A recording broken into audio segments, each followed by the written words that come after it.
আসসালামু আলাইকুম, আমি টপ র্যাঙ্ক থেকে রুল বলছিলাম। তো আমাদের সার্ভিস সেন্টারে একটি বাইকের ইঞ্জিনের কাজ হচ্ছে, এটা হচ্ছে ড্রিম 110 বাইক। বেসিক্যালি এটা রিং পিস্টনের কাজ হয়েছে। সোহেল ভাই, এই বাইকটার সমস্যা কী হয়েছিল? ভাই ওটা রিং পিস্টন চলে গেছে। আর ওটা মোবিল খাইয়া ইঞ্জিনের ক্যানন শেপ সিজ করছে। এই দেখেন পুরো ক্যানন শেপ সহ আটকে গেছে। আচ্ছা পরে ভ্যানে করে নিয়ে আইছে, এটা পুরো ইঞ্জিন ডাউন দিয়ে কাজ করে দিলাম আর কি।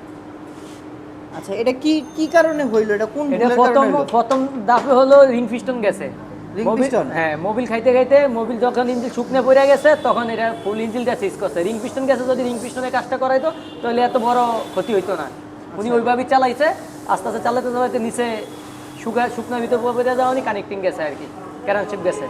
এখন কি তার এই ক্যারেন শেপ কি চেঞ্জ করে দিতেছে? হ্যাঁ, ক্যারান শেপ পুরা নতুন লাগিয়ে দিতেছি। রিং পিস্টন সিলিন্ডার সব ফুল সব ইঞ্জিন, নতুন? হ্যাঁ সব নতুন চেঞ্জ করে দিতেছি। এরকম এই এই ধরনের কাজ করতে গেলে কত টাকা খরচ হইতে পারে? এটি হলো তো আমাদের কোনো রিপেয়ারিং এর অপশন নাই, সব হলো আচ্ছা, নতুন মাল ইনস্টল করা লাগানো। আপনার কত এটা 27 ফেল আছে? 26-27 হাজার প্লাস? হ্যাঁ। তাহলে দর্শক, এইটা কিন্তু একটা বিশাল অ্যামাউন্টের খরচ। তো এই ধরনের সমস্যা যাতে না হয় সেদিকে আপনার নজর রাখতে হবে, কারণ আপনি বাইক চালান, বাইক ব্যবহার করেন। তো হঠাৎ করে যদি আপনার জন্য এত বিগ বাজারের একটা খরচ সামনে এসে দাঁড়ায়, এটা কিন্তু খুবই দুঃখজনক। তো এই ছোট ছোট কিছু ভুলের কারণে কিন্তু এই সমস্যাগুলো হয়।